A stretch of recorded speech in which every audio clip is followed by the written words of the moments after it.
आज पूरा देश एक ही सवाल पूछ रहा है कि क्या प्रधानमंत्री मोदी देश के लोगों को किसी बड़े संकट के लिए तैयार कर रहे हैं।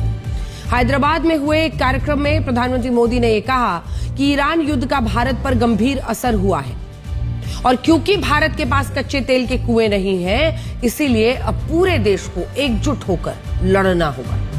उन्होंने देश के लोगों से 7 बड़ी अपीलें की, 7 बड़ी अपील, जिनमें पहली अपील है पेट्रोल डीजल की कम से कम खपत करना और हो सके तो अपनी गाड़ी बाइक छोड़कर गाड़ी ना चलाएं, बाइक कम करें और मेट्रो पर चलें।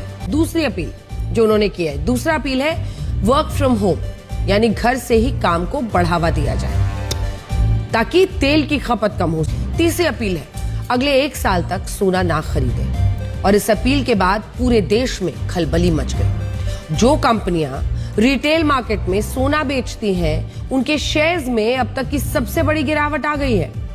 पिछले 24 घंटे में कल्याण ज्वेलर्स के शेयर्स में 9%, तनिष्क के शेयर्स में 6.8%, सेनको के शेयर्स में 8.2%।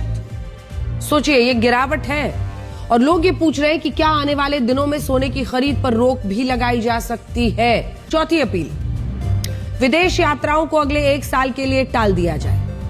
प्रधानमंत्री मोदी का कहना है कि जो लोग डेस्टिनेशन वेडिंग या छुट्टियों के लिए विदेश जाते हैं, वो अगले 1 साल तक ऐसा ना करें। इसकी वजह देखिए हम आपको बताएंगे, लेकिन उसकी जगह पीएम क्या कह रहे हैं, वो कह रहे हैं कि इसकी जगह भारत में डेस्टिनेशन वेडिंग कीजिए, भारत के अंदर ही खर्च होगा, भारत को ही फायदा होगा।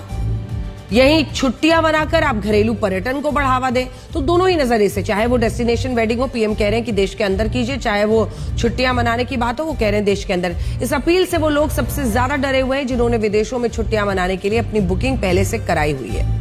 5वीं अपील है फर्टिलाइजर्स पर निर्भरता को घटाना और नेचुरल फार्मिंग को अपनाना, प्राकृतिक खेती को बढ़ावा देना, फर्टिलाइजर की खपत को कम करना।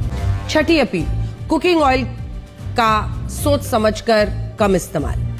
ये प्रधानमंत्री ने पहले भी मन की बात में कहा है, क्योंकि कुकिंग ऑयल या एडिबल ऑयल के लिए भारत दूसरे देशों पर निर्भर है। भारत अपनी जरूरत का 60% एडिबल ऑयल दूसरे देशों से खरीदता है, जिस पर लगभग $20 बिलियन खर्च होते हैं।